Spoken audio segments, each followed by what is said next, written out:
afternoon, folks. This is Carcinogen Channel 6 News with a special warning for you tonight about carcinogens in food. Last week we covered carcinogens in the environment and concluded that workspaces with lots of smoke are not healthy environments to work in.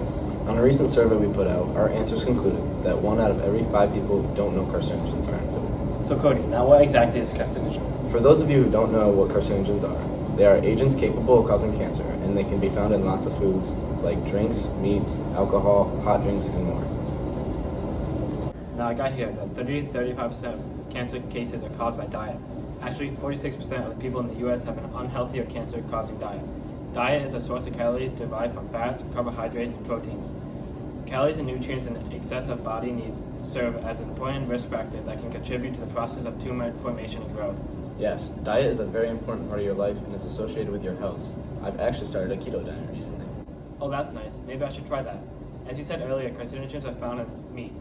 The first type of meat we're going to focus on is processed meat, and where we will head down to Josh, who's at local deli.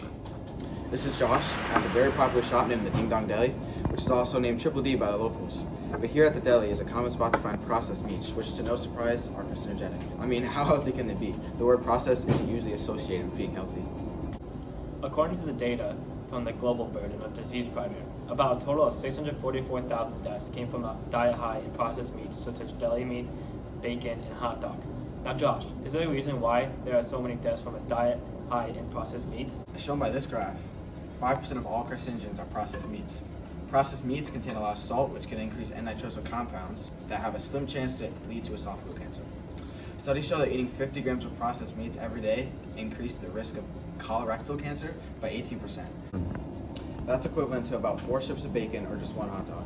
Also, in a recent study that I was looking at, the results showed that a 10% increase of proportion of processed foods was associated with an increase of greater than 10% in risks of breast cancer. Further studies are being conducted to see how increased proportion of processed meats can affect our well-being. Back to you, Derek. Thank you, Josh. Now Cody, I heard that red meats such as beef, pork, and lamb shouldn't be eaten a lot. Do red meats also have carcinogens? Great question, Derek. Now, I'm no expert on red meat, but I did hear from the World Cancer Research Fund that the recommended red meat intake should be at most 500 grams a week. This study also said to avoid processed foods. Red meat is also related to an increased risk of colon cancer and rectum cancer. Red meat is usually associated with prostate and pancreatic cancer, but I'm not sure how carcinogens are made in red meat, so let's tune in with Josh, who's on site at a local butcher shop. This is Josh now at the Bing Bong Butcher, an extremely popular shop neighboring the Ding Dong Deli, and today I'll be diving into how carcinogens are made in red meats. When meats are cooked at temperatures above 212 Fahrenheit, they create carcinogens. One of these carcinogens being HCAs, which are made when the creatine and amino acids in meats react together with heat. Thanks, Josh. Now we're not trying to question your knowledge, but we are now going to turn into a live interview with Shmuel, a registered dietitian at an oncology center. Good evening, Shmuel. How are you? I'm good, Derek. How are you? I'm great, thanks for asking. So according to the graph here, meats take up 12% of the foods that contain carcinogens. What are some other foods that contain carcinogens that we haven't mentioned so far? That seems accurate, Derek. Meats do contain a lot of carcinogens, but some foods aside from meat that contain carcinogens are alcohol, processed foods, smoking, and hot drinks. Alcohol and smoking are the bigger consumables that contain lots of carcinogens and are most often led to cancer. Alcohol contains ethanol, which when it is consumed, it breaks down into a carcinogen, and multiple studies have shown an association between alcohol and cancers of the mouth, esophagus, and possibly the breast and liver. Oh well, I might need to watch out a little more for what I do on Friday nights if alcohol contains carcinogens. I've heard that smoking leads to cancer, but I didn't really think about them having carcinogens. What carcinogens does smoking contain? Yes, I did mention drinks, which contain lots of carcinogens. Now, I'm not sure about you, but I drink coffee every day, and like most hot drinks, coffee contains carcinogens. Like smoking, coffee contains acrylamide, but a dietary type of acrylamide instead of the acrylamide being in the smoke. Studies have shown that coffee can lead to liver cancer, actually. Well, I'm right there with you, Shmuel. I also drink coffee every day. What other hot drinks contain carcinogens? Well, actually, I'm not really an expert about drinks, but I believe I can get my coworker in here to help you answer some of these questions. Hey, Jaden, can you come here real quick? Yeah. Hey Derek, I'm a big fan of the show and I'm excited to help. I was asking Shmuel about drinks with carcinogens, and I guess I stumped him. Yeah, Shmuley doesn't focus too much on the drink category. Anyways, from what I know and what you haven't said yet, water, as well as sports and sugary drinks, all contain carcinogens. Water, when disinfected, can produce HAAs as a result of a reaction between chlorine-based agents and the organic matter of water. Community water contains HAAs, and approximately 250 million U.S. residents use community water and are potentially exposed to HAAs. Drinking water out of plastic water bottles can also increase your chance of getting cancer because the BPA chemicals that are made and can function as a hormone disruptor and could possibly contain cancer. Oh wow, very interesting, J-Man. Can you elaborate on sports and sugary drinks? Gladly, Derek. Sports and sugary drinks both contain an excess amount of sugar and carbohydrates. Without regular exercise to offset the consumption of these calories lead to obesity and other health problems, which can lead to several different cancers. We took a survey on over 200 people, and about 36% have sugary drinks 1 to 2 times a week or more. If we get to meet again, I would like to elaborate more on how weight gain could lead to lots of different health problems, including cancer. Wow, very interesting facts you have there. So either you or Shmuel can answer this, but I'm just curious. How long does a carcinogen take to research? Yeah, Shmuel, you got this one. This isn't my interview, and I don't know much about it, so thanks for having me on the show, and it was a pleasure meeting you, Derek.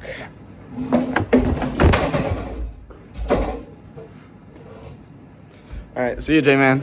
So testing to see if something is cancerous is very difficult, and it isn't ethical to test on a substance that could be exposing people to potentially carcinogenic substances. Most scientists test on cells, animals, and use epidemiologic studies. These studies look at human populations and try to find a cause of disease. These types of studies don't always provide a clear answer, as humans don't live in a controlled environment, and they are exposed through work or school, eating food, and even breathing air. Using multiple types of studies, scientists do their best to make educated assessments on whether or not something is carcinogenic. So overall, carcinogens take a lot of time to study. I didn't know that, thanks. I also heard that something about eggs having some relation to prostate cancer. Is that true? Yes, actually there was a study showing that men that ate an average of 2.5 eggs per week had an 81% increased risk of prostate cancer. I'm pretty sure it had something to do with the high cholesterol and chlorine in the eggs though. Oh wow. Well, thanks for coming on the show today, Shmuel. I definitely learned a lot, and hopefully we can see you again. Well, thanks for having me on the show. I would love to come back on the show again to help. Next up, how cooking affects carcinogen levels right after the quick break. You're at your usual Sunday grill out with your friends, and he prepares a hot dog. And you take that hot dog and you bite into it without even thinking about it. Next thing you know, you're walking down the street and you just fall over. Next thing you know, you're at the hospital and they say you have cancer. Fast forward 1 week and you're dead, leaving your family all behind to fend for themselves. What's the lesson here? Watch what you eat. Welcome back, folks. Now we're going to focus on how different ways of cooking affects carcinogens. Yo, Josh, what do you and your team know about this? In a recent survey, me and my team sent out, 86% of people grill meat, 20% of people smoke it, like what? 66% roast it, 46% fry it, and 66% boil their meat. And the 3 worst ways to cook their meats are roasting, smoking, and grilling, because they create the most carcinogens. Oh gosh, thanks for being that informative. Can you tell us why those are the worst ways to cook meat? Sure thing, Derek. The Auburn University of Human Sciences recently published a study done on how about gender, weight, and how the meat is cooked can affect carcinogen levels. Their study was done that as self-reported data so that weight and gender aren't as reliable, but the study resulting that a pan frying and barbecue meats are the biggest contributors to HAAs and PAHs. Fascinating. It really is. But why are carcinogens formed when cooking meat? Well, when you're cooking your meat and the fat is an open flame or is cooked at a high enough temperature, it can produce PAHs, which can also be caused by smoking your meats. Smoking meats can also cause acrylamide, a common carcinogen found in diets. But when you're cooking meats and vegetables together, if the fat drips on an open flame, it can cover your vegetables in cancer-causing chemicals, which are most likely going to be PAHs. PAHs cause leukemia and tumors, including breast, liver, and prostate. The blackened parts of meat also have presence of heterocyclic carcinogens. Cooking meats with lower heat and a clean grill can help avoid direct exposure to an open flame or a hot metal surface, which can lead to reducing PAHs and HAAs in the meat and make food a lot safer to eat. Thanks, Josh, for your information. Now we're going to talk about other common food products or seasoning salt. Foods preserved by salting include preserved and non-starchy vegetables increase the risk of stomach cancer. They contain a large amount of salt, which infuses the food during the preservation process, therefore making it more likely for you to get stomach cancer. Salted fish is actually one of the highest foods to have carcinogens. The carcinogens in salted fish are called nasopharynx. Sorry. Chinese salted fish is known to cause that thing that I just said, cancer in humans when you steam Chinese salted fish, and can form endotrisyl compounds, another common carcinogen. And some other foods high in sodium are noodles and dumplings, which are associated with significant increase in gastric cancer. Thank you, Josh, for that very interesting information. Next up, after this break, we will be talking about anti-carcinogens. Anti-carcinogens are foods that help reduce the amount of carcinogens in a body. But first, before I talk about anti-carcinogens, I'm going to talk about ways to reduce carcinogen formation in meats. One very easy way to reduce carcinogens in meats is to flip over the meat on a grill frequently. This reduces the chance of the meat being burnt, which contains carcinogens. Whoa. Any other ways to reduce carcinogen formation? Another very easy way to reduce carcinogens in meat is to heat up the meat in a microwave oven before exposing the meat to an open flame or a grill. Also, acid-based marinades that contain vinegar, lemon, or lime juice, wine, yogurt, and even dark beer can enhance flavors while reducing HCA formation by much as 99%. Actually, the healthiest foods to grow are fruits and vegetables. What ways can we reduce carcinogens in vegetables? I actually just learned about a new method about soaking potatoes in water for 15 to 30 minutes before cooking. This can reduce the amount of acrylamide formed during the cooking process. Also, avoid storing potatoes in the fridge, as it can increase the formation of acrylamide when potatoes are cooked. And bread, chips, potatoes should be cooked to a golden yellow color because the browner color indicates the food being overcooked, which can create acrylamide. Wow, that's very interesting. So what is an anti-carcinogen? An anti-carcinogen is a chemical substance that fights against cancer formation. These are mainly in fruits and vegetables, and that's why they're the best foods to grow, like I said earlier. Fruits and vegetables contain phytochemicals, which help prevent chronic illness diseases like cancer. Here's a little fun fact here. There's more than 4,000 phytochemicals, but no food contains all of them. Oh well, could you give us some examples of phytochemicals and what food they're in? I actually found a picture that shows phytochemicals. So from looking at the graph, you can see that carotenoids are in dark yellow / orange and green vegetables, and fruits like cantaloupe, carrots, sweet potatoes, and tangerines. Actually, I want to look at the phenolic compounds. You can see that it's in green tea. Now, green tea contains catechins as well as a type of antioxidant. Through lab studies, catechins have been shown to slow down or prevent the growth of cancer. Other enzymes in green tea protect against tumor development in the body. This does not mean if you have cancer, you can rely on green tea to use as treatment for the cancer. Just want to make that very clear. Then, some other vitamins / nutrients that aren't shown in this graph are dietary fiber, which can decrease the risk of colorectal cancer, calcium, which can also decrease the risk of bowel cancer, making it an anti-carcinogen. Well, you heard it here first, folks. Green tea could be a great substitute for coffee, and it's very healthy for you. Now let's transition into a quick spice lesson before tonight's trivia show. Josh, what can you tell us about spices leading? Well, Derek, spices are amazing. Most spices enhance flavor while preventing HCA and PAH formation. These spices include rosemary, basil, sage, and oregano. They have been found to lower HCA formation up to 90%. Fresh garlic is another spice used for healthy grilling.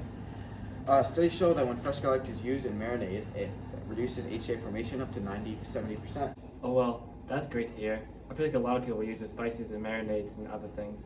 Yes, marinades are great for meats because they provide a healthy benefit to counteract carcinogenic meats, but not all spices are good. About 20% of all dried spices contain aflatoxins or orchotoxins. These are produced by fungi and have carcinogenic properties. Black pepper is also a spice that is known to be a weak carcinogen. Black pepper contains a safrole and tannic acid, which were shown to be a weak carcinogen through lab tests on mice. Pepper, really? Well, personally, I'm a big fan of pepper and use it all the time, so I guess I'll have to be a little more aware of how much pepper I use. Anyways, thanks for the great facts, Josh. Now we're going to tune into our nightly trivia show after this short break. The first contestant we have on tonight's trivia show is Billy. Our second contestant is Hank.